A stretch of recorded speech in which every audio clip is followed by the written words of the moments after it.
co-authored by Dr. Namrata Goswami and Lieutenant Colonel Peter Garretson.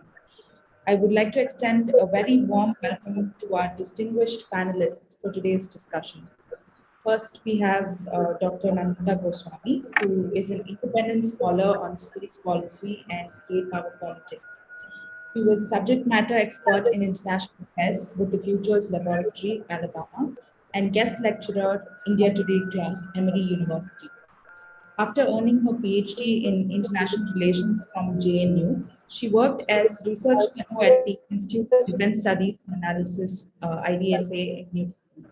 And she has been a visiting fellow at the Peace Research Institute, Oslo, La Trobe University, Melbourne, and the University of Heidelberg, Germany. In April 2019, Dr. Goswami testified before the US-China Economic and Security Review Commission on China's space program. And recently, she has been invited to teach at the Zuckerberg School of Global Management, Arizona State University, for their executive masters in global management in space growth. She has also given a TEDx talk explaining her work and life at the Rosa Parks Museum, Alabama. And currently, she is working on two book projects on space power and China's grand strategy. It's a pleasure to have you on board with us, ma'am. Welcome. Next, we have Lieutenant Colonel Peter Garretson, a senior fellow in defense studies with the American Foreign Policy AFPC and a co-director of its Space Policy Initiative, and also the host of the Space Strategy podcast. He was previously the director of Air University's Space Horizons Task Force, an Air Force think tank for space, and was a founder and deputy director of the US Space Force's Shriver Scholar Strategy Seminar, America's premier military space strategy program. And prior to joining AFPC, Colonel Garretson spent over a decade as a transformational strategist for the Department of the Air Force, where he served as a strategy and policy advisor for the Chief of Staff of the Air Force, and also as Division Chief of Irregular Warfare Strategy Plans and Policy. Colonel Garretson was the first serving US officer to serve as a visiting fellow at India's premier strategic think tank, the Institute for Defense Studies and Analysis, as the Council on Foreign Relations, where he authored a vision for US-India space cooperation. While preparing to introduce Colonel Garretson, I realized I could not do him or his achievements justice because time is quite short. So please forgive me for cutting it short. So welcome, sir. And next we have Dr. V. Siddhartha, who is emeritus scientist in DRDO, who retired in 2004 after working directly with 4 scientific advisors to the Raksha Mantri for over nearly 20 years. During 2007 to 2009, he served in New York at the invitation of the Secretary General of the UN as a member of the experts group of the Committee on UN Security Council Resolution 1540.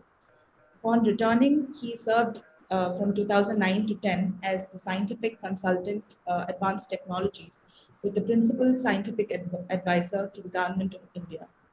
Dr. Siddhartha also functioned as a consultant to the MEA on export control and S&T issues in international security and on the Indian WMD Act 2005. He has also served with the UN Environment Program in Geneva and also as Secretary of the Science Advisory Council to the Prime Minister. Dr. Siddhartha holds a PhD from the Imperial College of Science and Technology and a BTech in Mechanical Engineering from IIT Madras. And he has served with various notable premier organs of India's S&T system, including ISRO, CSIR, DRDO, and Department of Science and Technology. And I must also mention that he is a founder member of the Institute of the Social and Economic Change and a member of the Governing Council of the National Maritime Fund. We are pleased to have you here with us today, sir.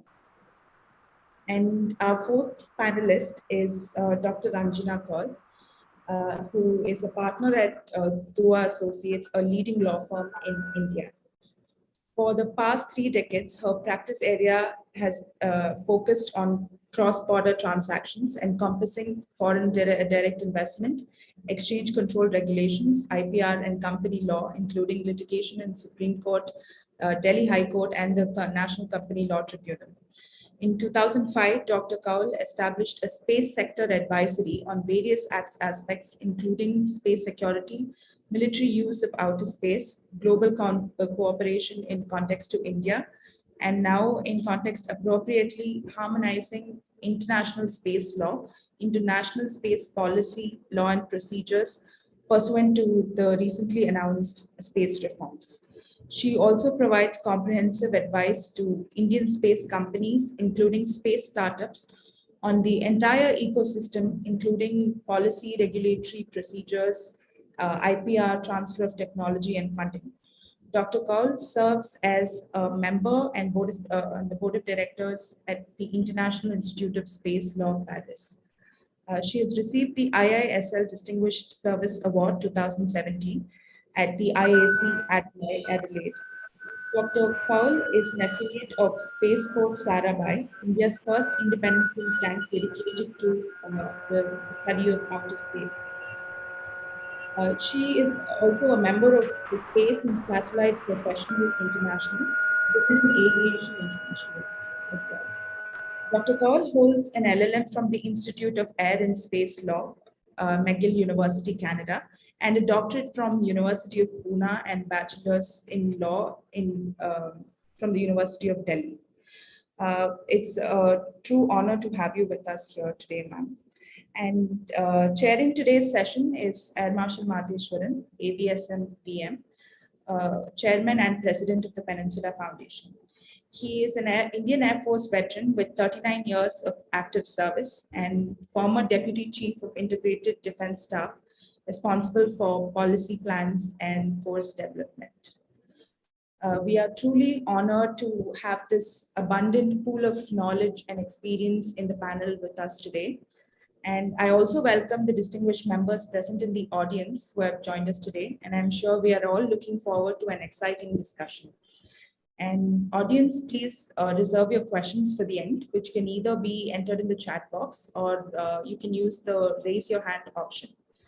I now request the Air Marshal to say a few words to welcome our guest and set the scene for the conversation. Thank you.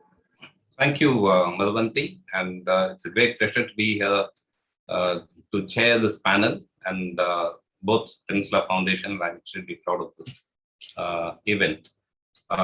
It's a great pleasure to have Namrata, Peter, Dr. Anjana Kaul, and Dr. Siddhartha on this discussion.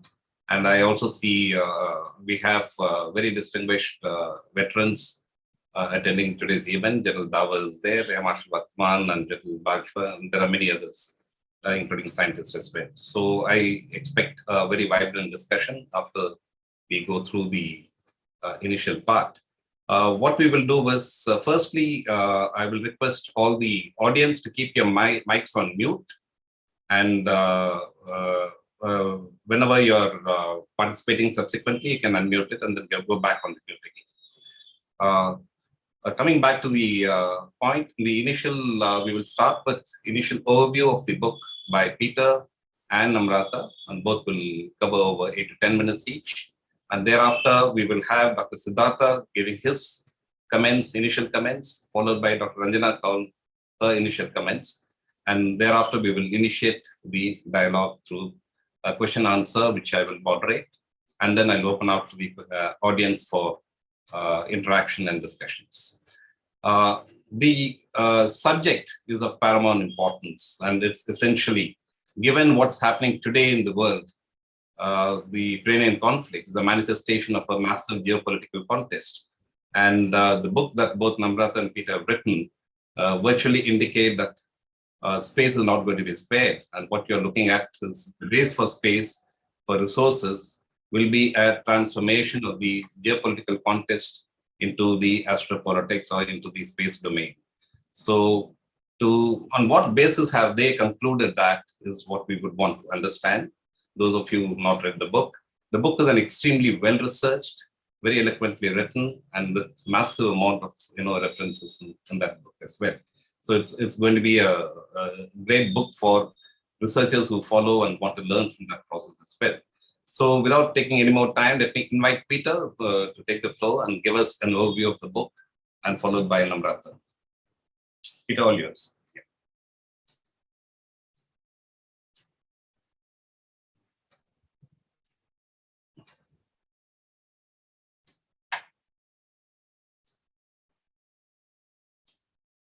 Peter, you have to unmute yourself.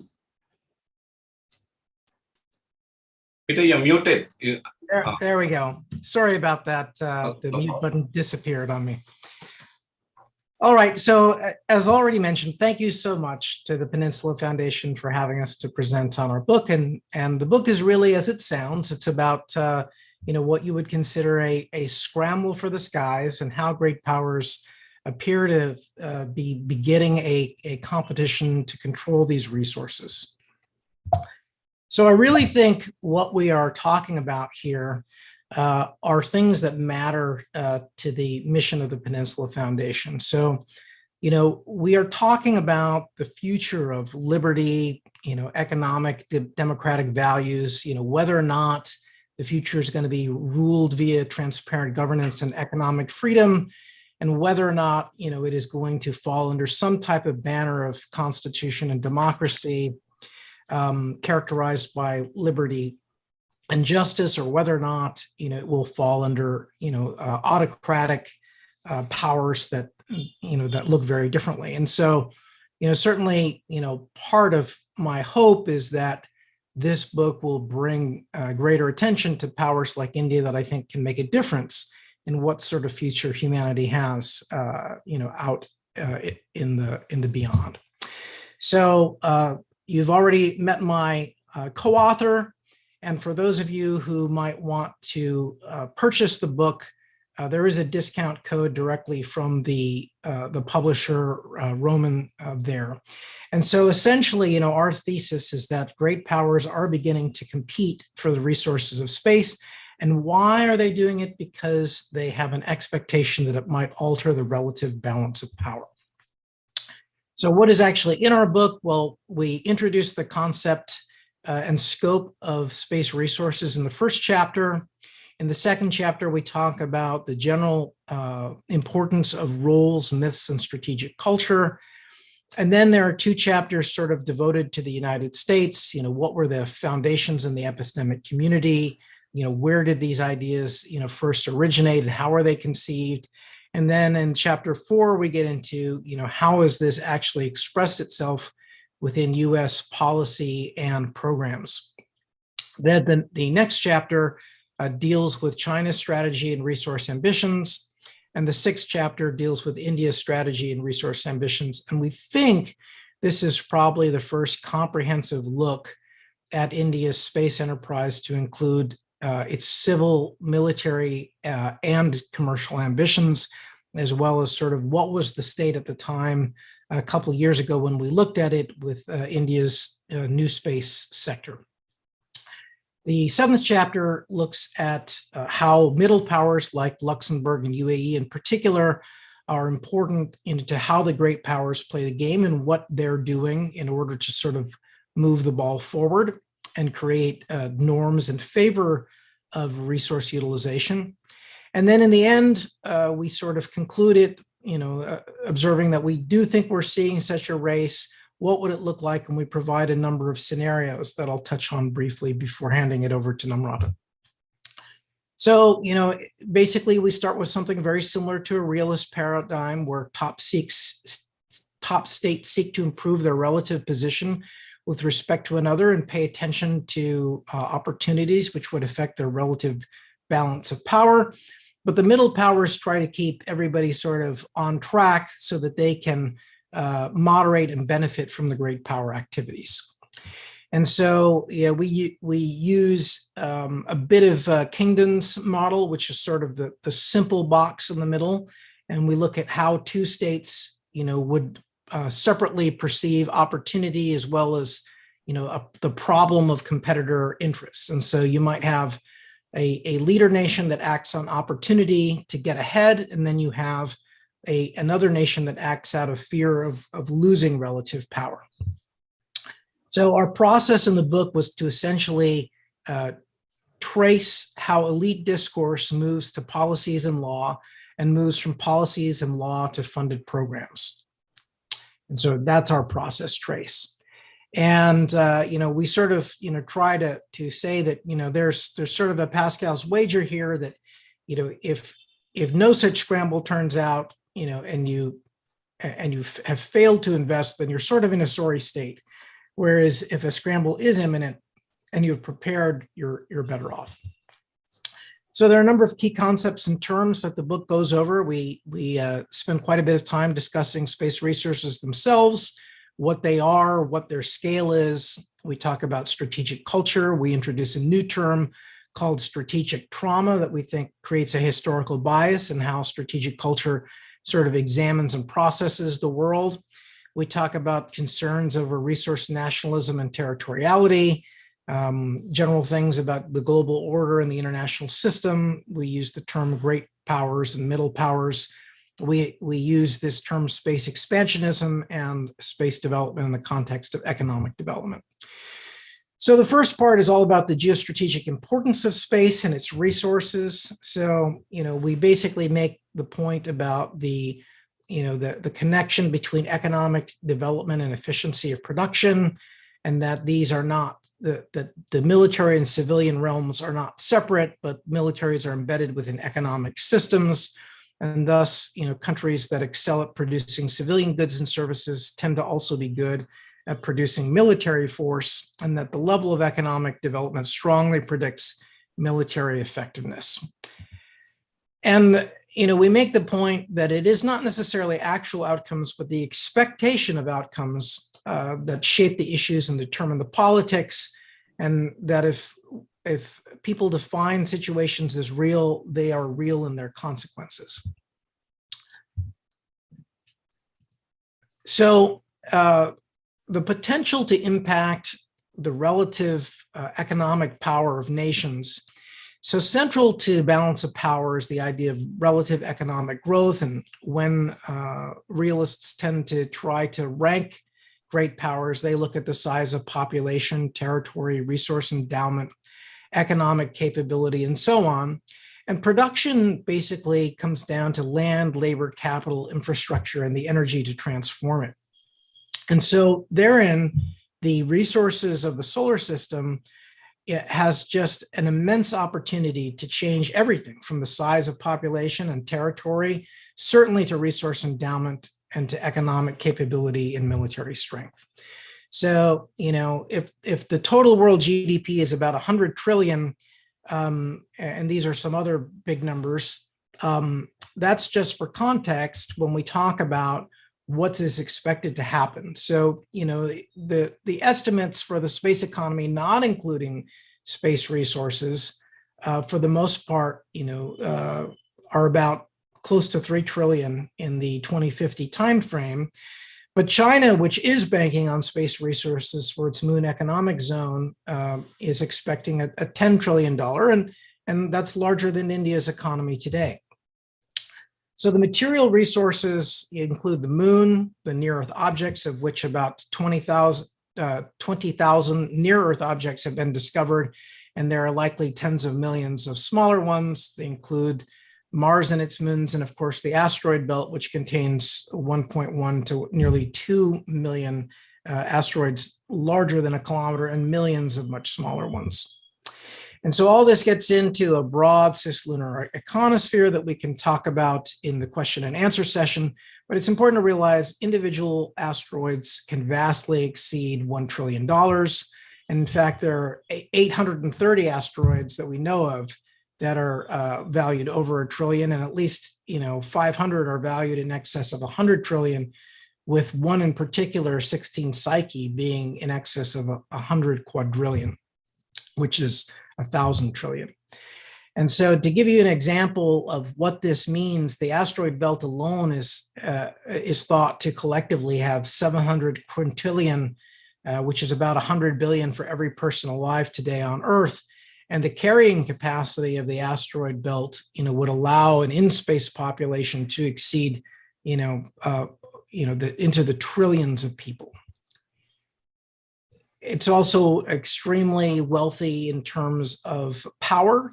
All of civilization today requires about 18 trillion, but that's like a billionth of what the sun puts out.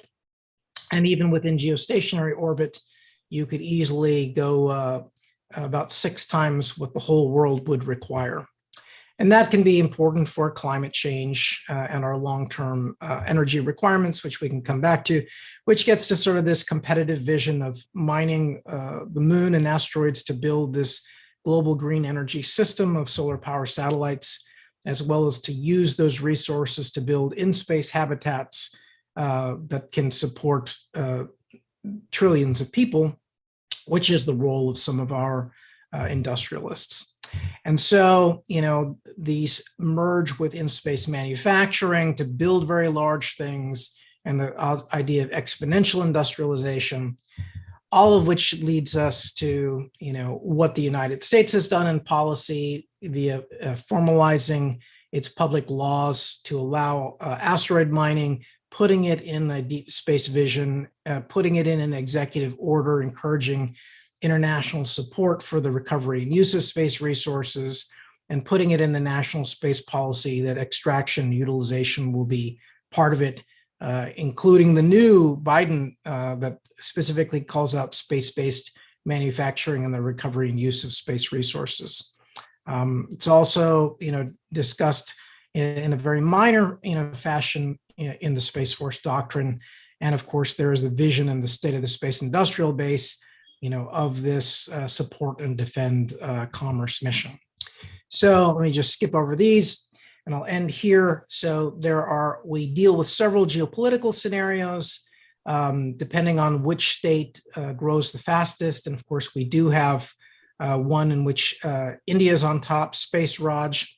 And we can certainly talk about how those turn out depending on the primary economic power. And that's it. I'll turn it over to my co-author now. Thank you, Peter. Yeah, Namrata.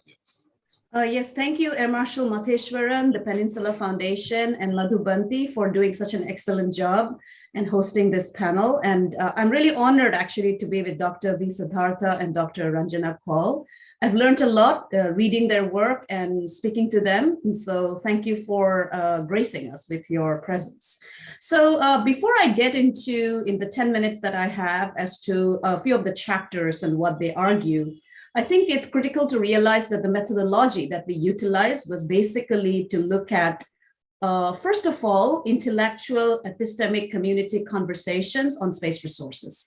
So basically what we did in terms of our literature survey was to see how the conversation was actually occurring, for example, in the US, tracing it historically and to the present, and in China, India, Luxembourg, and UAE, and then actually seeing whether conversations about, for example, the concept of space-based solar power, the concept of lunar mining and asteroid mining and deep space exploration and development made it to policy documents. So it is critical from the perspective of our research to see whether conversations that are critical and strategically important in terms of geopolitical influence and astropolitical influence, a term coined by our colleague, Dr. Everett Dolman, and so to see whether they actually made it to policy statements. And so, Peter, I'm not actually showing any slides, but thank you for that question.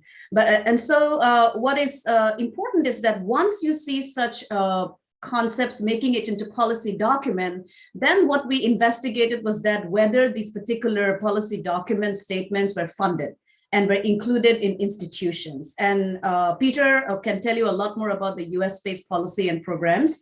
But what was very insightful for us, and we conducted fieldwork in China and spoke to some of their space policy makers, their leading thinkers on space, as well as space lawyer, we saw that there were 3 goals that China was articulating and investing in as we speak. One was they were investing in the concept of space-based solar power, and they argued that basically the investment in space-based solar power was a very long-term investment. The idea was to be able to showcase microwave beaming by 2050. Before that, they would invest in building the prototype. And they actually allocated about $30 million to that particular project funded by the China National Space Administration, as well as the provincial investments. And this is something which actually we should keep in mind about China. So once a particular concept is picked up by the provinces, it tends to scale up. This is how China actually established leadership in ground solar. It started with provinces picking it up and then investing in that concept. Now, the second interesting concept that China invested in is to build a permanent presence in space, which includes the Tiangong. And the Tianghe, as we know, is being built as we speak. And the idea was, according to Li Ming, who's the president of the China Academy of Space Technology, is to invest in human capacity to actually be able to present in cislunar space. So they had a very long-term strategy. So it was not just about building the Tiangong for the sake of having a presence in low Earth orbit. According to him, the idea was to scale it up and then to invest in a research base, for example, on the moon, and then beyond that to look at Mars and have a human landing system for Mars. And last year, China and Russia signed a memorandum of understanding to establish a research station on the moon by 2036. And if you go to the China National Space Administration website, they actually have put out a press release in collaboration with Russia, where they tell you how they are going to achieve that particular goal. They give you the design for their research station, and they also actually tell you that the Long March 9, which is the heavy lift rocket that they are building by 2030, and which is going to lift 140 metric tons to low Earth orbit, will be the main driver for this particular goal. That is permanent presence in low Earth orbit, and then scaling it up to have permanent presence on the moon. And according to Wei Wering, who's the chief designer of China's lunar exploration program, he gave actually several interviews, and one of the interviews that he gave last month, and they've also published scientific papers on this. So why are they going to the moon? It's not really about a human landing. It's not because they want to showcase a capability to go to the moon for 3 days and come back.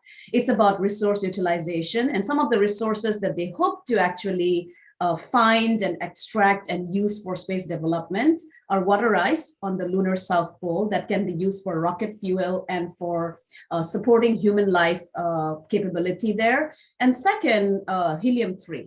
But the other important use of water ice, which Wu Wering pointed out, is that you can also use it for rocket fuel, only, of course, when you are able to use that for supporting rockets or rocket launch systems from the moon. So that was the second goal that came out very clearly. And the other important thing from the Chinese perspective, and this is what I got by reading their policy documents, their white papers, their press releases, is that they're also looking at space from a grand strategic vision. So space is not seen as something existing by itself. They have actually established a civil-military fusion unit within the Politburo, which is the highest policymaking body. And what is insightful, especially from the Indian perspective, is that under President Xi Jinping, space has become one of the most critical investments for China in terms of innovation, including artificial intelligence, robotics, and quantum. And it is he who actually included the concept of China Dream and Space Dream into the Communist Party of China Constitution by 2017, with the goal that China will become one of the lead actors in space by 2049. China is also investing very heavily in its military space capacity. For example, they have an independent global positioning system with the Beidou. Beidou is not just about civilian use, it's also about missile tracking, to be able to move forces out of line of sight, intelligence, surveillance, and they have about 15 different military satellites, and they're actually scaling that up. They also have tested an anti-satellite weapon, as you know, in 2007. And if you look at the doctrines and the speeches that President Xi Jinping has given to the People's Liberation Army Strategic Support Force, they're actually operationalizing the use of ASATs into their gaming and training. Now, coming to India, what is insightful from our field trip in India was that at the time that we actually did the field trip in 2017, India had goals, for example, to establish a reusable rocket by 2025. India also was investing in a capability for scaling up its satellite infrastructure. And as we know, in 2019, India also have tested an anti-satellite weapon.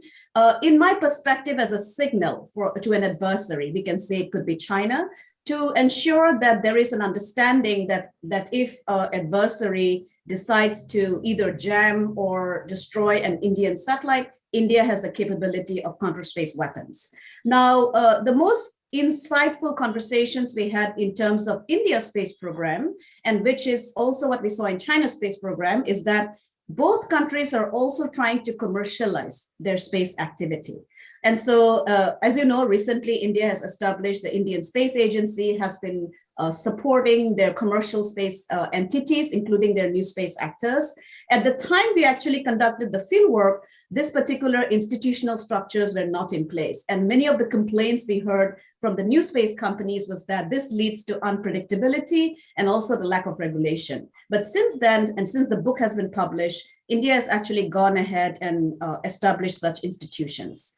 Now, where India differs from China, and this is something strategically and geopolitically insightful, is that India does not have a clear policy vision for investments in space resources and space development. There are actually interviews that has been given by Indian Space Research Organization scientists as to the importance of water ice and helium-3, but I haven't seen any public development or Indian Space Research Organization clear project that invests in concept like space-based solar power, which is actually very interesting to me because India's former head of state, Dr. Abdul Kalam, actually very strongly supported the concept of space-based solar power and the development of space resources. It's called the Kalam Vision 2050. Now, finally, the final chapter, and I'll end there, is on the UAE and Luxembourg. Now, in conceptual terms, we differentiate UAE and Luxembourg from the concept of India and China and the US, who we see as great powers with an ability to influence the space regulatory framework and the system of great power competition by what they do, and based on evidence that we brought in the book. The UAE and Luxembourg are very interesting countries. They are middle powers, so they are not at the level of space power, but they still have a deep influence in how space regulation and the future of space is going to be conceptualized. Actually, UAE established its space agency in 2018 and has become the first Arab nation to go to Mars last year, launch on a Japanese rocket. The UAE has established one of the most far-reaching visions when it comes to space development. If you look at their national space strategy that they published last year to 2030, they have identified building a city on Mars by 2117 and the additive and the constituent development of space capacity that brings. Luxembourg followed the United States that actually passed into law, the US Commercial Space Launch Activity Act that actually enables US citizens to go to an asteroid or the moon to actually engage in mining. So in 2016, Luxembourg passed its own space resources legislation that also supports and develops such a capability with the idea that if countries want to basically engage in such activity, they are a great place to be. And because of that, you see memorandums of understanding being signed with Luxembourg and China. Luxembourg and Russia, we're talking about establishing such cooperation. And recently, India and Luxembourg has signed a space cooperation agreement as well. So I'm going to close there, Air Marshal Matheshwaran, and look forward to questions. And of course, Dr. Siddhartha and Dr. Kaul's comments. Thank you so much. Thank you, Ranjana and Peter, for that excellent overview. And of course, one very fundamental question that comes up is straight away is that when you look at the future of space race, how do we do an analysis without the pioneer nation in the space who launched the first rocket? And Russia has not figured in your analysis. And why is that? Is an answer I would like to know. And second is, other than India, everybody else started off with a military orientation and space exploration. and therefore are you looking at, that ultimately everything gets driven by the security and military angle? Is that an unchangeable dictum that you're taking into consideration? Is something we would like to hear about. But before that, let me now invite Dr. Siddharth to give his comments, and after that, Dr. Anjana. Dr. Siddhartha, and Madhuvanti, you can share the slides for him, please. Sure. Thank you. Can you hear me? Yes, very well. Yeah. Okay. Good. The slides are coming up. Okay. Thank you for this opportunity. And as you can see from the very first slide, the focus of what I'm going to say is not what can be or what is likely to be on a linear trajectory, or even on the kind of competitive three-dimensional trajectories that we saw so brilliantly expressed in the presentation by Peter. And of course, all the dimensions which have been explored in that book, Scramble for the Skies, and the Horizon, the Tour de Horizon, that has been provided by Goswami and Galaxy in that must-have book, Scramble for the Skies. Now, what I call the beyond Earth orbit anxiety syndrome for earthly juveniles is some with no fixed address, i.e. global space companies who toss cars beyond Earth orbit for their tax-deductible fun, and some applause of other juveniles. Next slide, please. Can I have the next slide, please? Yeah. Now, there are, as I see it, there's one particular aspect which is inevitable, which is the biological one, and the others, of course, are extrapolations and assessments, which is that of an aging man, way into his 70s, looking back, and therefore should be discounted to that extent. Now, what I call the three enveloping limits to 2050 for beyond Earth orbit missions, including the asteroid ones, which have just been adumbrated, is the societal endorsement that is needed over generations for missions beyond the asteroid belt, propulsion capability limits and/or speed inertia stress limits.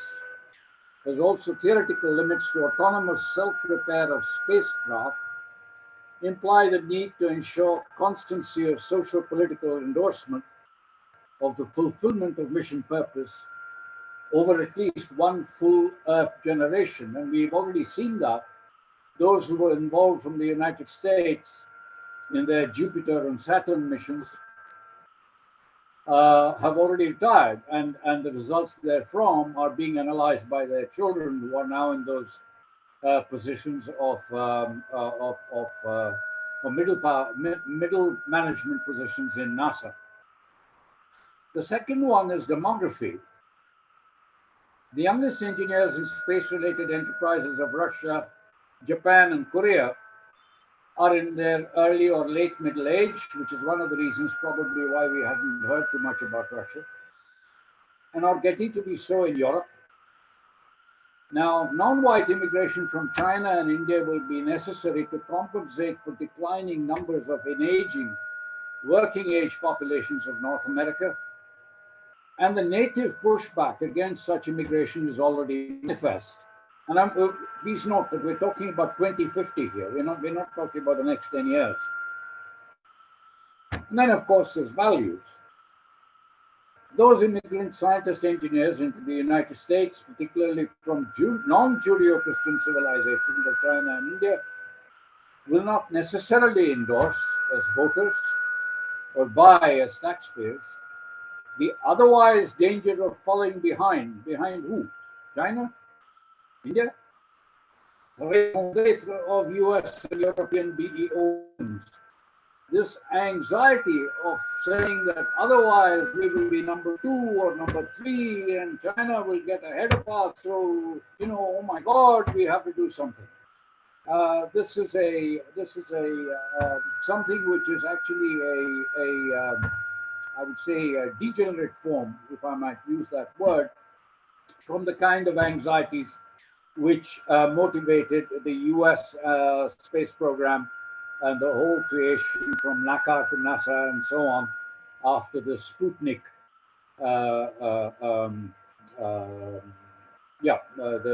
Sputnik, whatever you want to call it, in the 50s, late 50s. Next slide, please.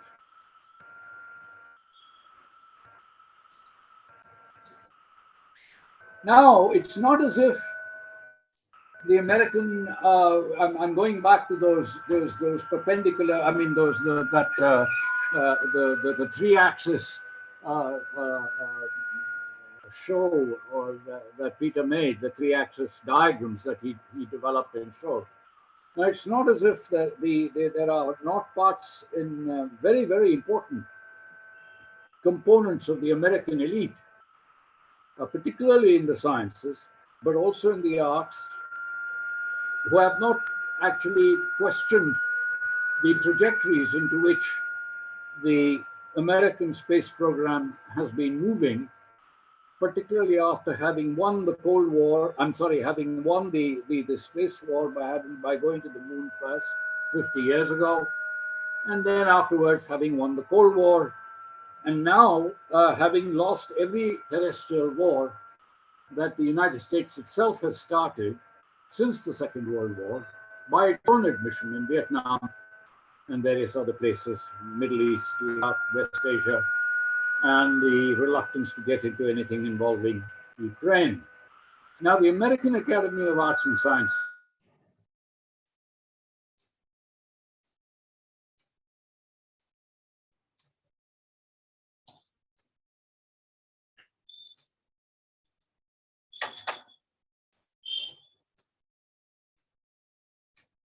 Is he online, Dr. Siddharth?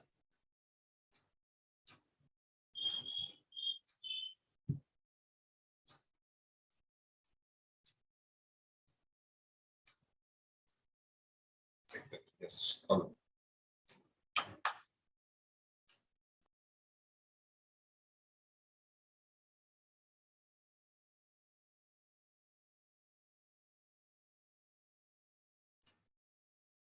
Dr. Siddhartha, can you hear us?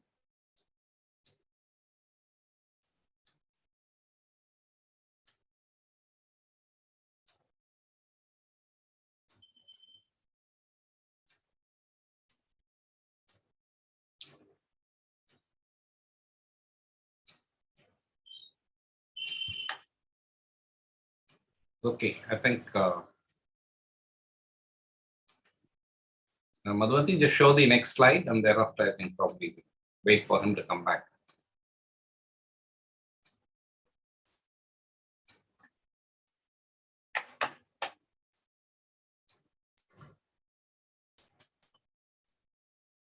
Madhuvati, you can stop sharing the screen. We'll move on to Dr. Ranjana.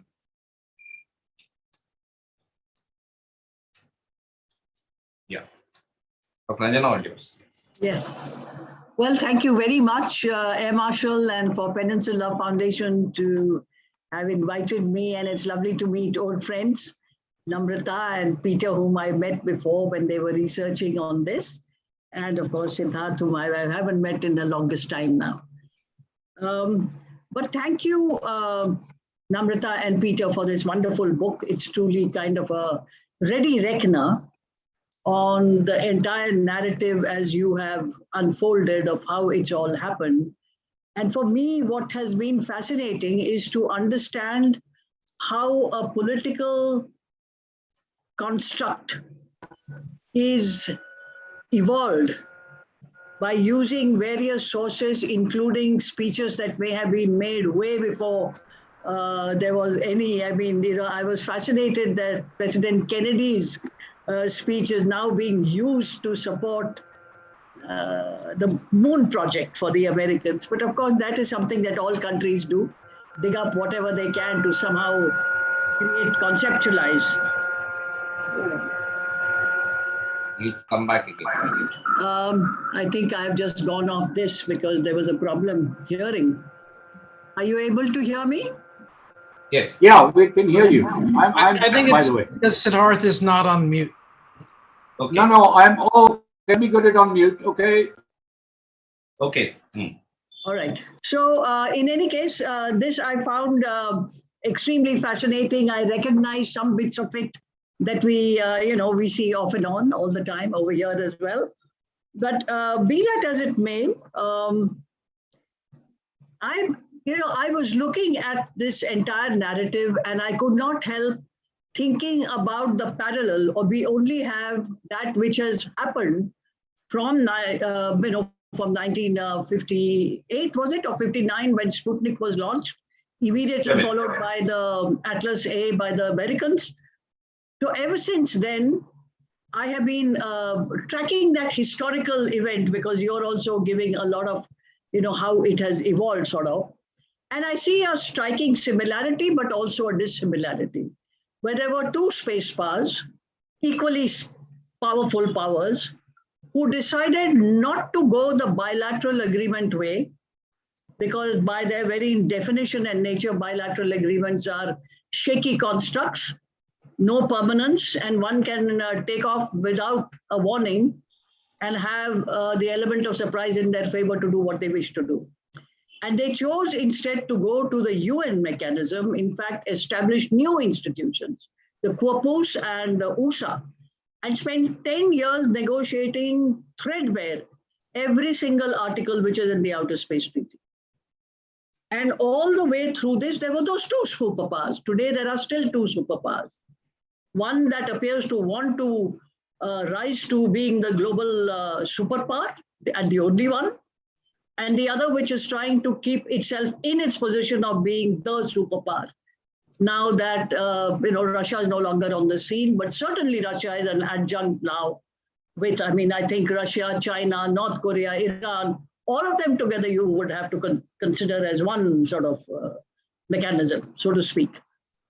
And so I am curious, why is it then that when there is so much emphasis and everything is going to be exactly as per the Outer Space Treaty, and we believe that this is how it should be, so forth, so forth, so forth, that the United States has decided to go the bilateral route, to sign agreements country by country, which do not, that agreement, the Artemis Accords, does not give you very much about how those resources will be shared or what will be the role of that country which is signing up. And to me, it seemed as if you're signing up to say, yes, I agree with everything that is over here. You have my concurrence, and in specific context to that Article 11 or Section 11, which is the deconfliction one, and it is the longest part of the Artemis Accords, the safety zones. Mm-hmm. And in the same breath, we are talking about adhering to principles in the Outer Space Treaty. That Outer Space Treaty part is repeated over and over again. It is true that in Section 10, there is a construct, and I found that very curious also, to say that space resources that are extracted does not amount to appropriation. No, it doesn't. Now we are borrowing from the Moon Agreement. As we all know, the Moon Agreement was an improvement on the those elements of the Outer Space Treaty, where, as a result of progress of technology, there were countries who were desirous of going and exploring and actually utilization of space resources. And it is the only treaty, the Moon Agreement, that actually gives you a mechanism to do that. And so I am very curious for you to be able to explain to me, Peter and Namrata, if you will, what is it? What is ultimately the reason why we have this bilateral mechanism? And the build up to it has been the law that was passed when President Obama signed off, granting private property rights to American citizens. Of course, every country is a sovereign and they can pass any law that they wish. But here we are looking at the construct of the Outer Space Treaty. And it is instructive as a matter of fact, because there are no definitions in the Outer Space Treaty. It is instructive to actually take the trouble to read the legislative history and understand what is the meaning of those phrases that are used. And it becomes very clear that the Outer Space Treaty in any event does not allow commercial exploitation. I mean, not by anybody. But the Moon Agreement, therefore, came about in a manner which allows that. So this is actually in principle what I would like you to bear upon, and let me know what you feel about it. And then I do have some other aspects which I might as well tell you right now, and which I find, and in fact, the most fascinating for me, other than the factual narrative of, and I was intrigued to read about China, of course, is a situation in that you have sort of envisaged various permutations and combinations and developed models and possible scenarios. And in that, I find that the Moon Agreement is completely blanked out. And I say this, I mean, it could very well be that the United States also decides that, okay, fine, let's go to the UN and get on with the Moon Agreement. China could do that, we don't know that. But I was thinking more in context to my own country. And Namrata, in your acknowledgements, you have said how inspired you were by your parents telling you about the Vasudhaiva Kutumba. And then that's the way we generally would, and India generally keeps her head down and gets on with her job. Why is it that in your scenario, you have not contemplated at a point where you're showing India at the top, where India says, well, you know what, I'm going to the UN, let's just do it the way that it has been decided, because it's a perfectly good way to do it. So I found that to be sort of a missing link, if you like. And then, Namrata, you have put down a list of possible areas of conflict. There are many scenarios that you have sort of come up with. So if we were talking about Artemis and that, it actually happens, and there are this bunch of countries who endorsed whatever it is that you have said, and so forth, so forth. Everybody has got these zones that are demarcated, which in any case is a violation of the Outer Space Treaty, Article 2, as is very well known.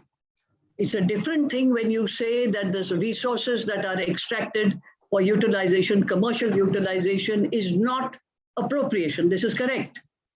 But demarcation is most certainly, in conflict.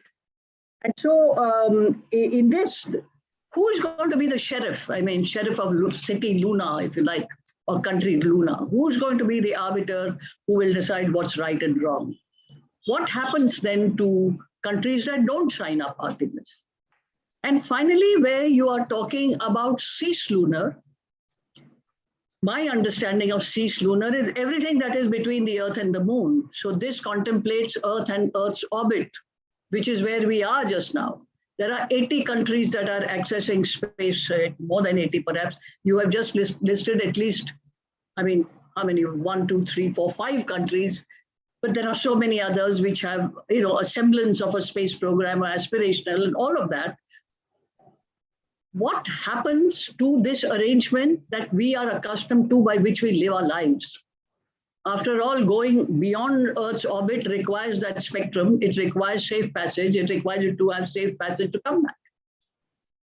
So are you saying that this country, which is now hoping, any country, to control everything off Earth and be the first, because then, the early bird gets the worm, so to speak, will necessarily have to control this Earth's orbit also? Is there a possibility of completely going down like 9 pins, everything? And there will be this not only super, but a mega superpower that will control every possible resource and the manner of utilization of resource and the extent to which and manner in which ordinary individuals and countries will. What does it mean exactly? So if you will, I'd like to hear from you. Thank you, Dr. Anjana. That's a whole lot of questions for you both to, explain and answer. Is Dr. Siddhartha still available? Yeah, may I be given an opportunity to finish what I was trying to say? Yes, sir. Go ahead. Madhvanti, you can share that slide again. Yeah, in fact, I'm very glad that I was interrupted in some way, because what I'm about to say actually follows on from what Ranjana has just said. Okay. And I was delighted. So I was talking about the American Academy, and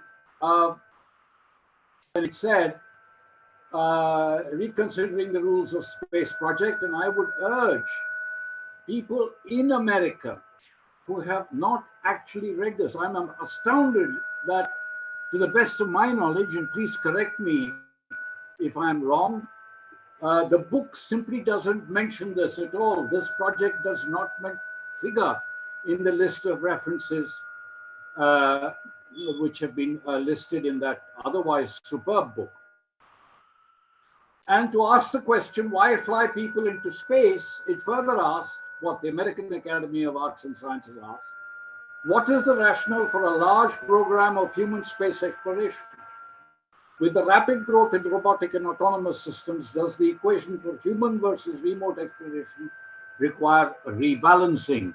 And this is, at that point, I'll then move to something that essentially intersects conceptually with what Ranjana has just said. Next slide, please. Madhvanti, next slide. Yeah.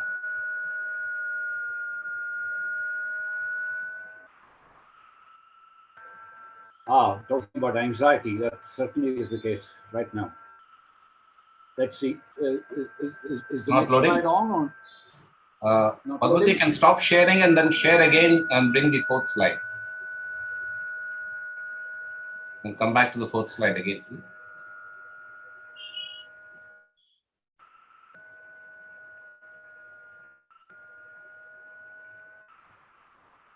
Is it visible? We're certainly we're not going anywhere in space if this is the quality of the technology that we are going to be have to handle anyway. Anyway, sharing?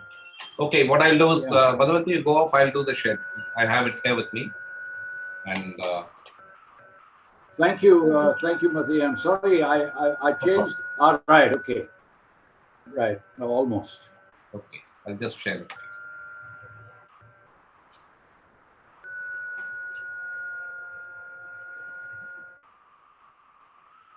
Okay. Yeah, that's the next slide.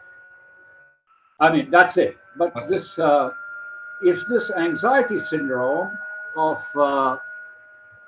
earthly juveniles is to be cured, then we need to remind the United States of the latter's own anti-colonial heritage and convince her. As you see, I've written it out in UNEs, as it were. If you go to UN documents, they are like this. They remind, convince, active, and so on.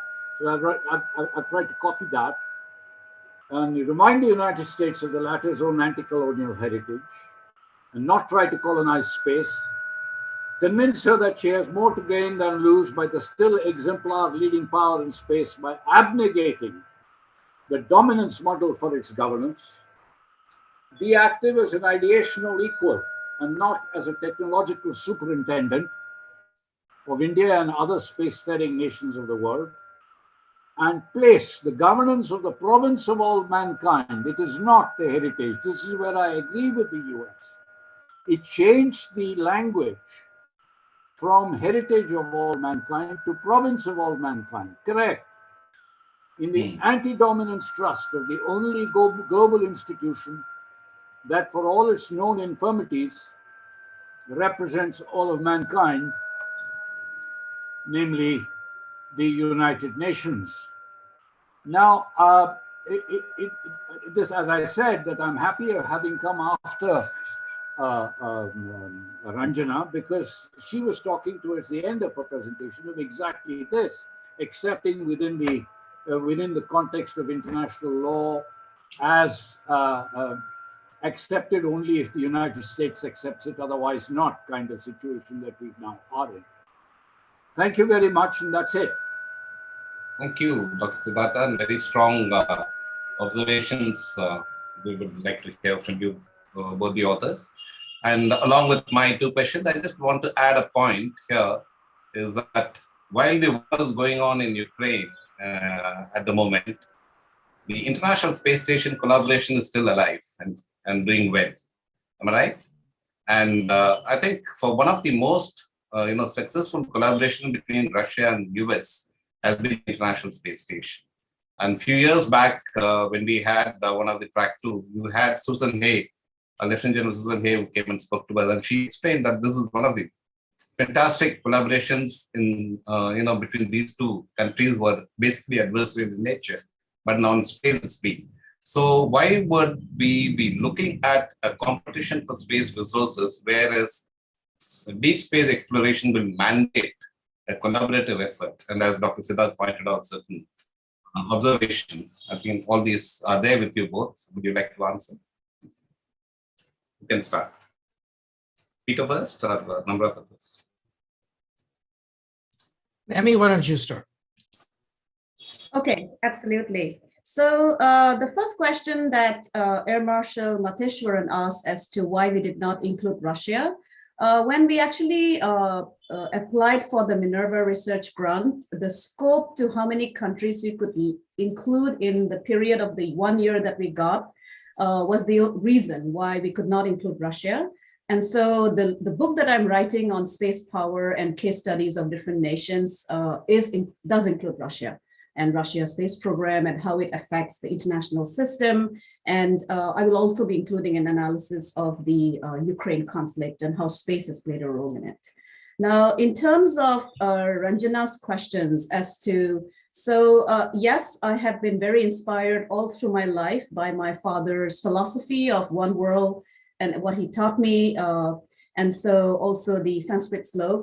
But you know what is interesting is that when I actually start working on the concepts of space and how it is conceptualized, there is actually sometimes contradictory strategic impulses, which is very clear.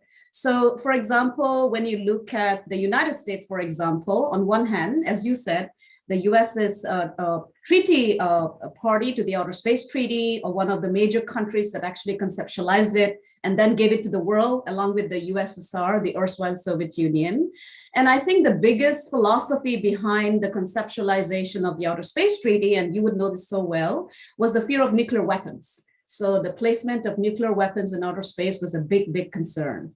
And so in some sense, if you look at the wordings of the Outer Space Treaty, it does not include private actors. It does not include, as you said, the commercial exploitation of space. But there is nothing very clearly that states either that you cannot commercially exploit space. There is the concept of space utilization for peaceful purposes, and countries are left to interpret the Outer Space Treaty by their own national legislations. And so 40 years from then, we see a huge rise of the commercial space actor, which was not the case in the 1960s. And we see their contribution to space, not just in terms of looking at space from a private sector perspective, including across different countries, not just the US. Indonesia has recently started a space initiative to commercialize space and the economic benefits from it. New Zealand, Australia, African Union is establishing an African space agency that is looking to use space for commercial and economic perspectives and also looking very long term. I just taught a lesson to the African Space Students Union that had representatives from different countries, and they were all looking towards how they can contribute and actually develop their own capability. Now, why is it that this is a very interesting question that you asked? And I think, for example, I will leave Peter to answer this, but why do you think the United States is going the bilateral way when it comes to the Artemis Accord, despite the fact that it plays a very critical role in both the UN bodies? I think if you look at how the entire push for space resource utilization has occurred, if you look at the history of how the Commercial Space Launch Competitive Act, for example, was signed into law, the biggest push came from the US private sector in terms of lobbying, in terms of basically asking for predictability if they want to invest in this particular activity. We had two companies, of course, that were before their time, and Peter can talk about that. And so I think there was a reason why the US established a Commercial Space Launch Competitive Act. And as you said, they always insist that it's under Outer Space Treaty obligation. Now, this is where I think our concept of strategic culture becomes so critical. So we might be unhappy with that. We might critique that. We might disagree with that. But what I've also noticed, studying all countries, actually, not just the US, studying India, studying China, studying Northeast India, for example, and their strategic culture and how they view India's space contribution. Or, for example, UAE and Luxembourg. What is interesting is that from the US strategic culture perspective, there is a big focus on being the country that is able to establish the technology and the extraction capability for this first. And there is this argumentation that any such activity is not prohibited by the Outer Space Treaty because the word utilization is included in the Outer Space Treaty. And the argument is that any investment in commercial extraction does not result in appropriation, and it does not result in military activity in space. Now, looking at conflict scenarios, so their China strategic culture inform our policy and research analysis. So in conversations with Chinese thinkers, one of the interesting ideas, and also we didn't just look at literature, we also listened to some of the speeches given by, for example, Ouyang Xiang, who's the father of China's lunar and space program.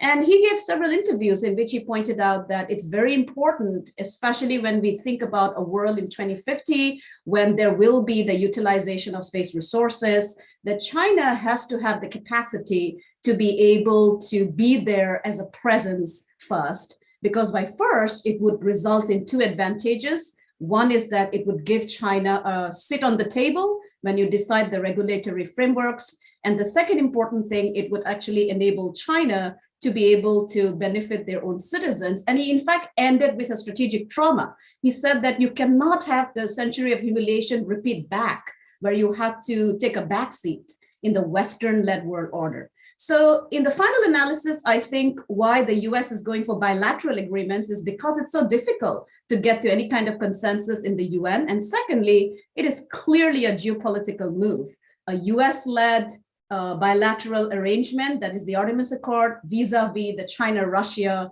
Memorandum of Understanding. And I mean, that was not included in the book, the response from China and Russia to the Artemis Accord, because it didn't happen at the time we were writing the book. But Russia is clearly against the Artemis Accord. The Roscosmos spokesperson has come out very strongly and said that this would result in colonization and privatization of space.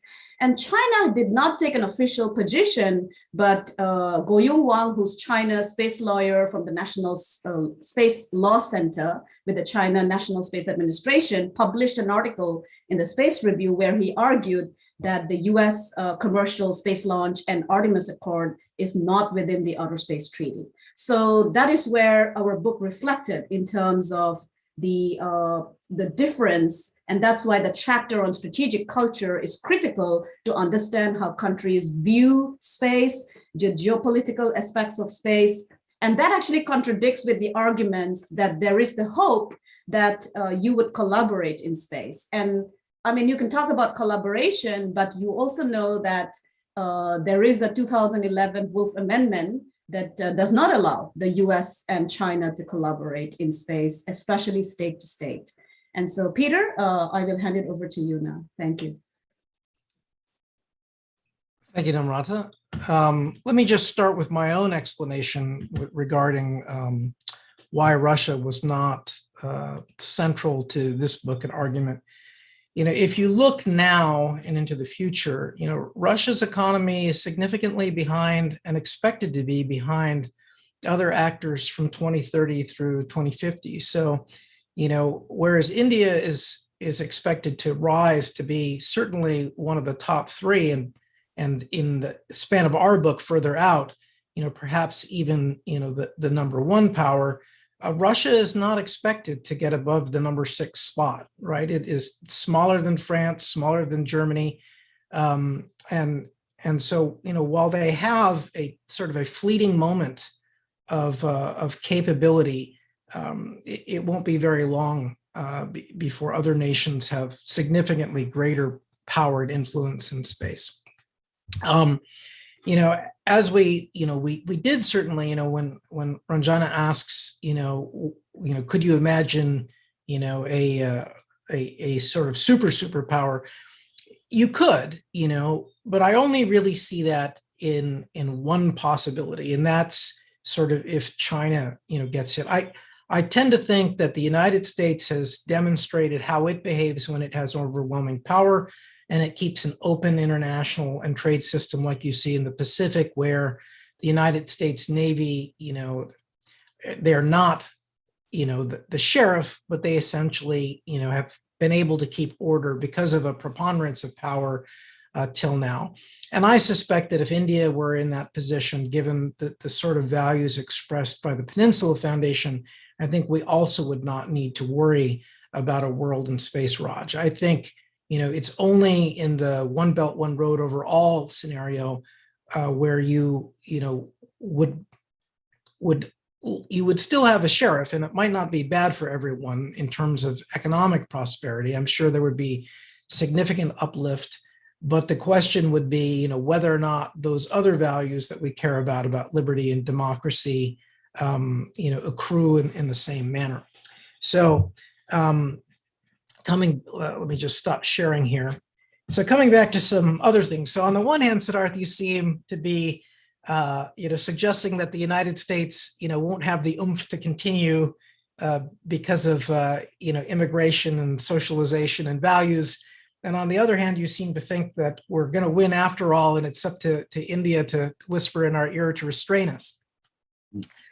So let me just propose that I completely agree with you on your values perspective. The United States currently has a very strong, pushback,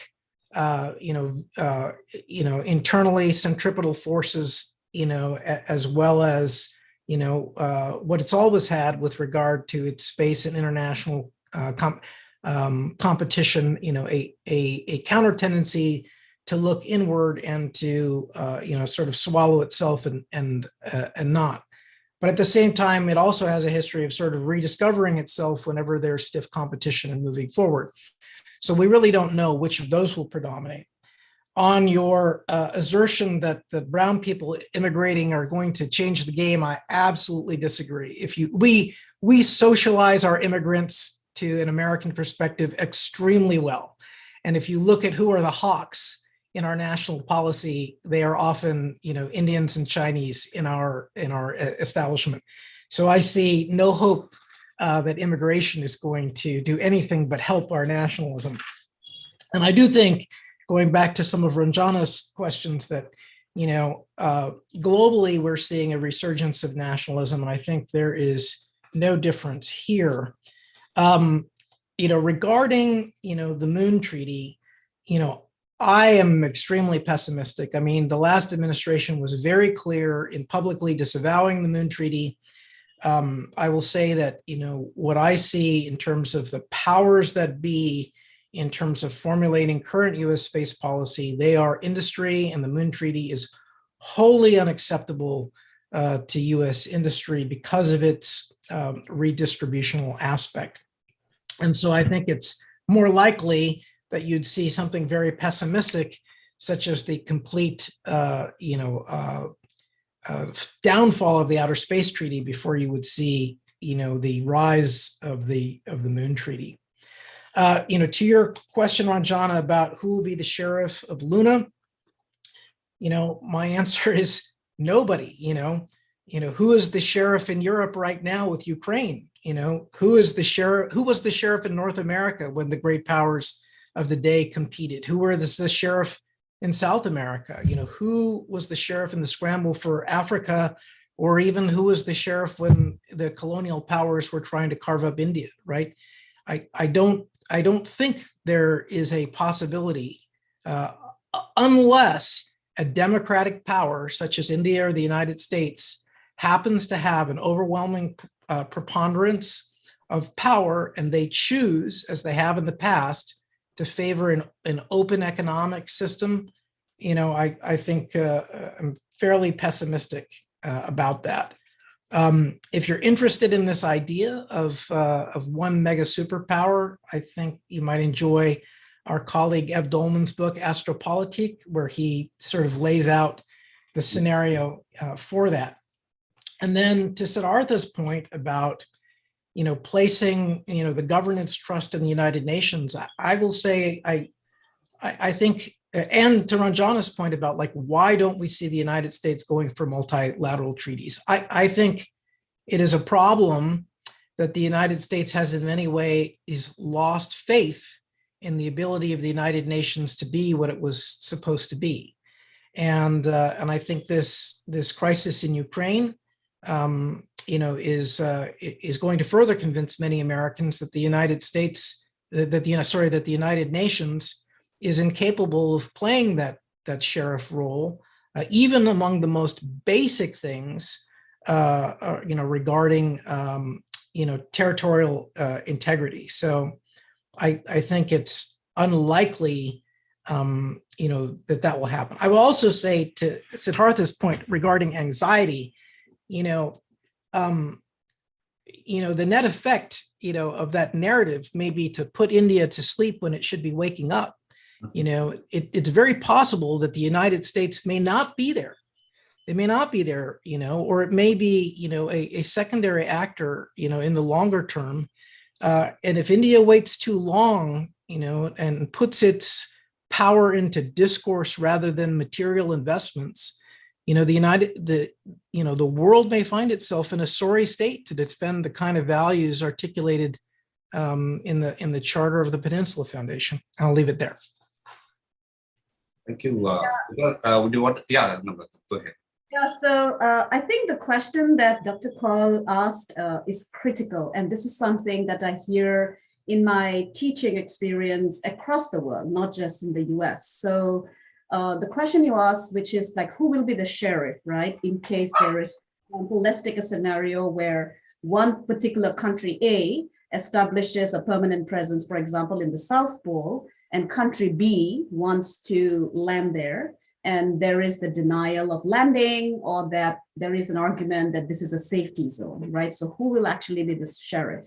I think the biggest question before space lawyers today, including the Hague Space Resources Working Group and the International Institute of Space Law, including in my conversations with African space lawyers, is that there is no clear answer. Because first of all, international law historically and across different expositions, not just space law, has the problem of who will enforce that particular treaty obligation, right? It leaves it up to the states, as you see, to meet treaty obligations. And if it doesn't, you can actually question them or bring it to the United Nations. But then how do you punish is the biggest question. And then the moon, historically, the Moon Treaty has not been ratified or signed by the major powers. I know India is a signatory, but China or US is not a signatory to the Moon Agreement, right? And so I think it's a very, very open-ended question as to who's going to regulate in that particular context. And I know there are position papers on this by non-governmental entities, including universities, but there is no consensus at the UN level. Greece and Belgium actually submitted a paper in 2019 to the subcommittee of COPUOS to actually talk about these issues. And Belgium, as you know, is a signatory to the Moon Agreement. And they exactly asked the question you asked as to who would be the sheriff in case there is a due regard not being respected, for example, with distancing on the moon. But there did not seem to be any consensus in the response as to who that would be. And as you know, now finally I'll end with the concept of Russia and Ukraine, right? So, I mean, my PhD thesis is on humanitarian interventions. And the case study that I looked at is NATO's intervention in Kosovo. And at that time, it was very clear that NATO decided to intervene in Kosovo without United Nations Security Council authorization. China and Russia, if you remember, had vetoed against that particular intervention. So in that case, the United Nations was unable to actually deal with that situation because there was difference in the UN Security Council, we see the same thing happening, because the only body that can invoke any violation to international peace is the UNSC, and the UNSC has the only authority to invoke Chapter 7. And we saw that there was disagreement, and yet countries decided to unilaterally intervene. So it's been a history of such activity. I'll end there. Thank you so much. Thank you, Namrata. There is one question here. Before that, let me ask Peter, the concept of, when we say competition and scramble for resources, the idea is to, as you mentioned in your book, is to build your national power and increase your relative powers compared to the others. So there are two elements to these space resources. One which we are already using, which makes a difference on Earth in terms of whether it's ISR or whether it's space-based services that make a difference to your ability to function on the Earth or even exercise your power. That's one part. The second part is the real mining of resources. Much of that, currently we will have no ability to bring those resources to Earth, which will make a difference to your national power. So much of the technology writings do mention that it will never be viable, and therefore it needs to be utilized in a way where it can be used in space itself for deep space exploration, or from there to make a difference, other than probably concepts like solar power, energy resources, etc. So when you now look at these two aspects, the struggle for power has one element which is already underway. And when you look at deep space exploration, if the struggle for power has to materialize, it's only about blocking others from reaching your state. That means, as you quote one of the space commanders in your chapter 3 or chapter 4, if I'm right, where he clearly says US has to be the leader, it has to lay down the rules, and it must prevent others from matching up to its level in space exploration. Well, is that right? And Ranjana can probably also comment on that from an international law perspective. And how do you actually see the future in this context? All right, so to answer your questions first, what I would say is that, the United States, I don't see preventing anybody or trying to block anyone. The United States doesn't do that on Earth. We are not trying to, stop, Russia or China from getting, resources, certainly not in peacetime when it comes to we're not blocking China from access to the Pacific, or from access to Afghanistan mines, or from access to energy resources in the Middle East. And the so I don't think that the United States will take that tact. In fact, what you do see the United States doing is extending its arm to everyone that sort of has a similar view about freedom and open political and economic systems, to be part of the journey to sort of overwhelm the ability of autocratic states. And I think so you will see the United States behaving that way. And regarding the question of power, right? Nations fundamentally can have very different goals, right? And some nations may in and of themselves consider power as a goal, but almost every nation has to consider power as an instrumental goal to the kind of world that they would like to see.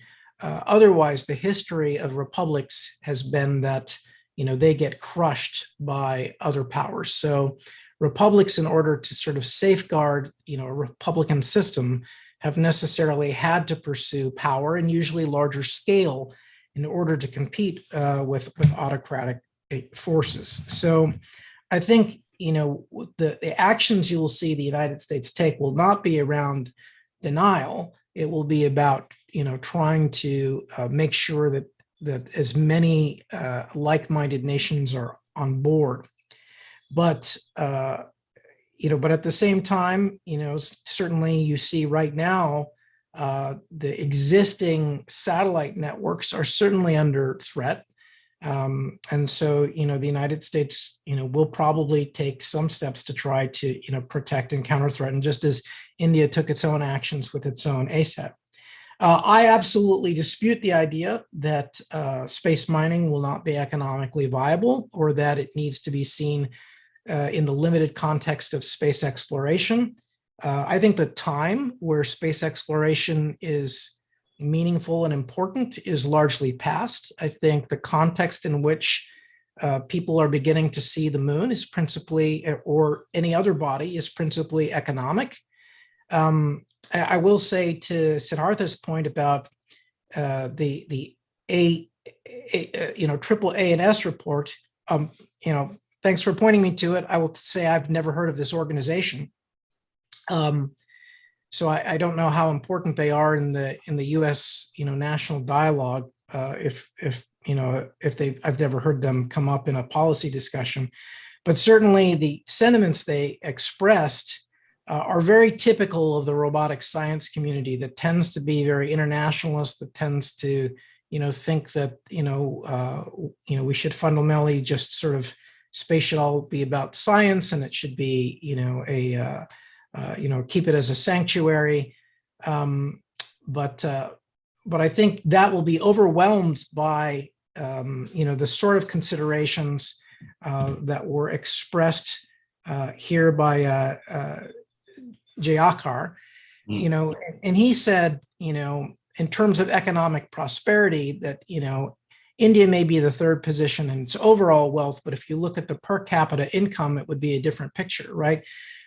Well, it's exactly because of that that people care more about space and its economic potential, right? So it's nice for a few elite scientists to be able to, jet set around the world and talk about their discoveries, and certainly that's good copy for kids in elementary school. But for the other 3 billion that are hoping to rise, and for everyone in the world who's hoping to have an ability to address climate change, those scalable solutions are absolutely in space. They are in space in terms of power generation. They are in space in terms of the strategic minerals that will be required to power, the batteries and the fuel cells at scale. They provide, the ways to mitigate, global warming. And so, if we hope for a developed world, a fully developed world, then making use of those resources of space becomes an economic necessity, particularly if you want to have a sustainable future. And I would say, to the credit of the Chinese, they recognize that this is a central component of their vision for space, is about economic uplift and rise. And they do see it in the context also of the ability to provide energy sources that leads to sustainable development, and would certainly obviate climate change. Let's see here. So Siddharth has something here. He says, why is it preordained that earthly norms, power, competitive capitalism must necessarily migrate off Earth? You're welcome to try it the other way. But I would say that, we have seen throughout the entire course, I don't see human nature itself changing. I don't think it's preordained that capitalism, competitive capitalism, it could be state capitalism, it could be, a hierarchical, tributary system, the way China's setting it up, or it could be nothing. We could just continue to live in our squalor, not reaching out as humanity, continuing to squabble amongst ourselves over our various little differences and never go to space to reap the resources. So I don't think it's preordained at all. There are, other much worse scenarios than a competitive drive to provide, the best services and products for earthly existence. I'll stop there. Yeah, there's a question from Jacob Klein. Jacob, you want to call it out? You can read it, no problem. Okay, the economic situation of each country will determine if the country can participate in the space or not, what about small countries with limited financial forces, but with huge technical capabilities? Maybe like Singapore. You mentioned about UAE. That's right. Well, I think actually that it's a very good world for them, because I think both the United States and China, and hopefully India, but certainly today, the United States and China are actively wooing those partners to be part of their endeavors. So, the United States is very happy that I think 18 nations, including, small, highly technical nations, are signing on to the Artemis Accords, and they'll get free rides. They'll become part of an important ecosystem that will keep the United States on track, where it's not just the United States, but a larger ecosystem of states. Hopefully the same thing will happen with China. I don't see quite the level of, technically advanced states signing on with the China-Russia moon base. But it's early and it could still happen, especially because of their dynamism. Yeah, I think I'll add to that because I've done research on this. So one way that China is actually enabling smaller countries, including countries in Latin America and Africa and Asia. I know Bangladesh, Sri Lanka has signed on to the Belt and Road Initiative. So what President Xi Jinping actually conceptualized in 2013 has now included Belt and Road Initiative Spatial Information Corridor, which includes space as a very critical component of Chinese investment and development of capacity, exchanges of personnel, as well as launching of satellites from countries that do not have launch systems, and offering their Beidou navigation system for a very subsidized rate or for free to some countries. We know the US Space Force offers the GPS for free, for example. And so there are these initiatives that are being underway. Now, what is astounding for me studying space from the Cold War to today is that unlike the Cold War, where you had very few countries, as Ranjana was mentioning, that actually conceptualized the entire regulatory framework we are dealing with, today you have 72 countries that have space programs and agencies. In the last 5 years, since I have been studying this, there are about 20 countries that have established space programs with ambitions to go beyond just low Earth orbit. Turkey just announced ambitions to collaborate with Russia to go to the moon, and Turkey might very well sign the China-Russia lunar collaboration agreement, given what I'm hearing. And so there are these very interesting developments. Now, Africa and the African Union, which consists of 55 member nations, are establishing an African Space Agency by which they want to sign a memorandum of understanding with China to advance their remote sensing capacity, their Earth observation capability, including the very important benefits of satellite support to e-commerce, e-education, and e-development. And in fact, one of the questions I got speaking to entrepreneurship startup group in Africa was that how can we also have similar memorandums of understanding with the Indian Space Research Organization, for example. I know there are initiatives by India to collaborate with Africa, but there was this question as to how can we make it much more effective by signing bilateral agreements, which is interesting with India as well. And so small countries are actually starting to recognize the critical importance of space, and several of them have established space agencies to coordinate their space development capacity. I'm going to end there, but thank you. Thank you, Namrata. I think we've come to the end of the time, but there's one last question. General Bajwa has raised his hand. General Bajwa?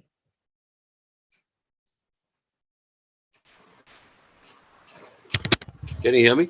Yes, sir. Go ahead. Thank you much. A very simplistic question.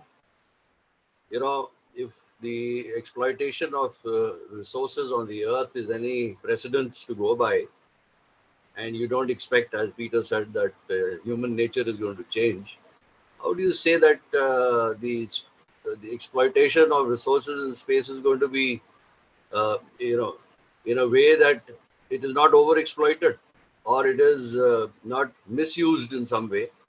And as Matt he himself brought out, that how are you going to exploit this, bring these minerals or whatever you are bringing out from the asteroids? How are you going to bring them here?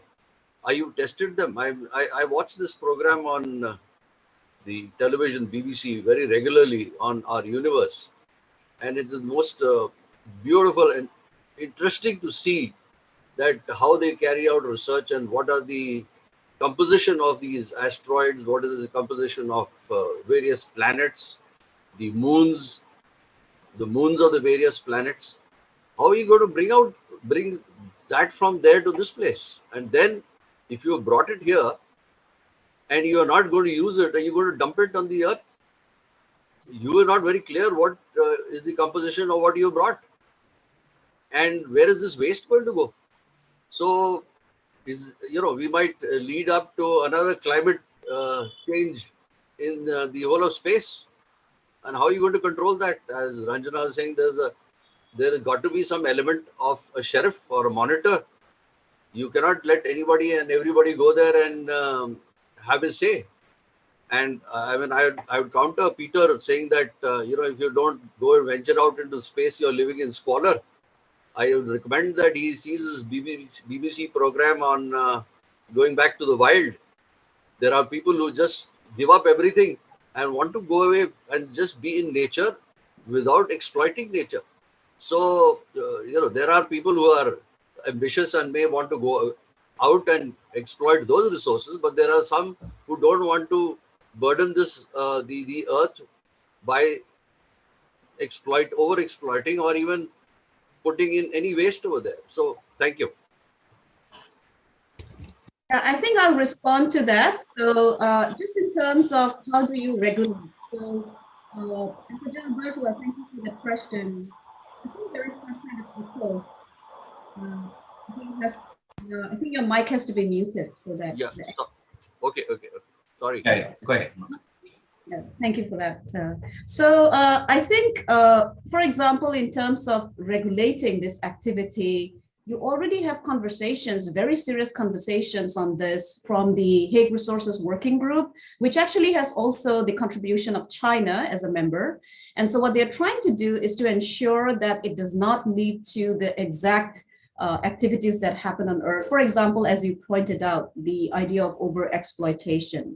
But my concern, and I have written a lot about this, is that has to transcend from a non-governmental conversation to the governmental level. And that's why I was very pleased to see that Greece and Belgium had submitted a paper to generate a first committee working group to basically look at how do you utilize space resources and how do you regulate it. We already have such a committee for ensuring that the militarization of space does not happen and that there is responsible behavior. So there is already the sort of conversation. Now, in terms of what happens to an asteroid, so one of the interesting scientific paper and the project that is in a project that is being supported and funded by the China Academy of Sciences since the last 10 years, and they're going to demonstrate that by 2029. China is already showing you a capacity to grab another satellite, for example, in low Earth orbit. Very recently, they grabbed a defunct satellite in geosynchronous orbit and sent it to a graveyard orbit. So the plan, and I can send you the scientific paper, it's very interesting. So the plan is basically for this Chinese project to capture a very small near-Earth asteroid that is rich in minerals, for example, like titanium or platinum. And the idea is to capture it in 2029. It's not a very big asteroid, a very small size, and they describe to you what size it would be, and to actually bring it back to Earth. And they explain to you how they're going to basically achieve that scientifically by slowing down the process of getting into Earth's atmosphere and then landing it safe for example, in the Gobi Desert. Now, asteroid sample return is not a new project. Japan has already succeeded in doing that. Last year, they landed in the Australian desert to study what asteroids are built. So we have that demonstration in a very small scale. But I think what our book finds is that there are epistemic and policy conversations now where they want to scale it up. And China, very recently in their white paper, identified asteroid exploration and planetary defense as a key area of focus in the next 5 years. Peter? Yeah, so let me first address the technical question. Of course, well, let me just start with how you led into it. So, do we face the possibility of it being overexploited and misused? Absolutely. I think you can absolutely look towards a future where there is overexploitation and misuse. But on the other hand, this is one of the areas where I am most optimistic about international law. Like, I see no possibility of the world getting the United States on board with a redistributional treaty, like the Moon Treaty, where money from labor of individual companies is expropriated and then redistributed. On the other hand, I think that if your concept is something that might look more like the International Civil Aviation Organization, which is to regularize, make safe and promote particular practices, I think, we are ripe for something like that. And so I think there are certainly places where the great powers have it in their interests to cooperate in terms of restricting corporate interests to maintain things that we think are important in terms of heritage or preservation, and sort of limiting the size of claims. I think those are all within the boundaries of what is practical. Regarding the question of like how would you get things back? Well, as our book discusses, that may not be the best use, right? It may be better to, for instance, build your power plants, build your data centers in space so that you move a good deal of industry and heavy industry off Earth, right? That's an even better solution for the Earth's climate and the greening of Earth, and would enable more of what you suggest of sort of going back to, nature, or, greening Earth, as a park, which is the sort of the Jeff Bezos vision. I will note, though, that people have done fairly extensive studies on what is the carrying capacity of the Earth without modern agriculture and without petroleum products. And, it's not a good sign that the carrying capacity of the Earth, in a going back to nature world, would only support about 1 billion people. So, 7 billion of us would have to die in order for a few people to live that idyllic lifestyle. And I certainly am not in favor of a program that results in, 7/8 of us, having to die. As far as like, what are the actual mechanics of bringing something back? So for a near-Earth asteroid, they range in all kinds of different sizes, and they're typically in orbits similar to the Earth around the sun. Modern spacecraft there are already mission designs where you could go, and for 1/40th the mass, you could bring back 40 times that mass right now, without any additional technology. Now, what would you want to do? Well, Nami mentioned that a Chinese project to bring one back all the way to Earth. The United States had earlier looked at bringing back a small 10-meter asteroid or so into a lunar orbit. But ultimately, there are any number of ways of bringing back or dividing up an asteroid. Now, from a commercial perspective, you would not want to deorbit an entire asteroid. What you would do is you would melt it down and refine it into the various products that you might want, the strategic minerals, the platinum group minerals. And then very likely you would machine those into a blunt body, and you would send them just like a regular Earth return capsule comes in today, into some area, where they were, where it was notamed off, and it was expected that they would come into the ocean or some desert area, and then those would be processed and received. I think the intent of asteroid mining, is really to enable a green future. So I don't think, asteroid mining itself is likely to contribute, to problems and pollution on Earth. I think, you do have to think early on about how quickly something like this could scale, and what sorts of regulatory regime you would want to have, and certainly, what sort of space traffic management scheme you would want to have, that enables the best possible outcomes for humanity, because that is ultimately, the only reason why all of this matters, is because it enables the uplift of so much of humanity to the sort of lifestyle and the sort of green Earth that we find idyllic. Thank you. Peter, Ranjana, final comments from you? Yes. Just a quick comment to tell Namrata that the next time we meet, we'll continue our conversation with interpretation of Outer Space Treaty. But just to say that the Outer Space Treaty does not actually deal with space resources at all. Yes. So it's a disconnect to try and connect that to Outer Space Treaty. But I was hearing Peter speaking about the ICAO for space traffic management. It's an eminent suggestion. As you know, ICAO is already in the COPUS and they attend regularly those meetings. But also the fact that the UN is as good as the members. Yes. And if the big and powerful members were to make it work, it will work. At this point in time, even with the low Earth orbit and the congestion, there is no consensus on how there will be space traffic management and management of those zillions of satellites. But as far as the resources are concerned, we haven't spoken about ITU. It is the International Telecommunications Union that internationally manages the spectrum and the orbits and the orbital slots in the Earth's orbit, and presumably can do the same for the moon. So we have to think of something that lends a greater sense of understanding. I'm aware that it is pressure from the private sector that resulted in these bilateral. But the private sector, since I'm a lawyer and I advise them, they want a collateral. A bank is not going to give you money. Now that collateral's got to be a piece of land, it's got to be a jewelry, or it's got to be, your father's riches, whatever they may be.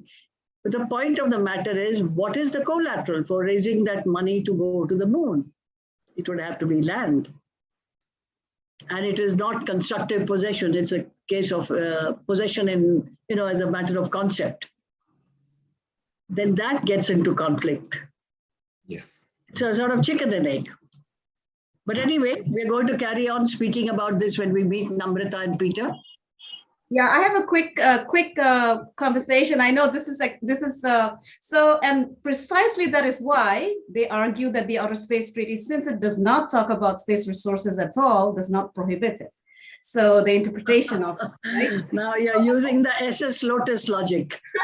And also in regard to ITU, so the biggest conversation about the International Telecommunication Union, and please correct me if I'm wrong, the understanding is that it very well monitors GEO and geosynchronous orbit, but low Earth orbit is not as well monitored. And so it's first come, first serve, but I might be, this is what you're absolutely right. It's not monitored. The coordination is what?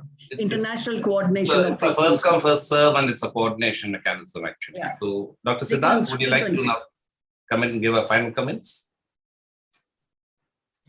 Dr. Siddharth?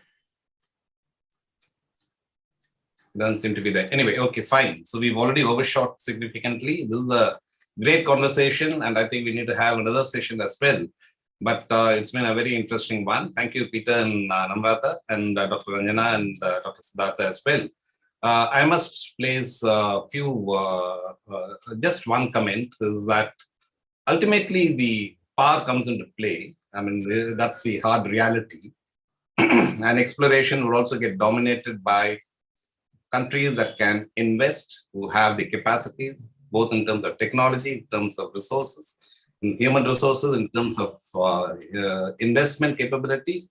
And they're going to lead. Once somebody leads, he's going to dominate the economic environment that flows out of it. And this is the story that happens on Earth.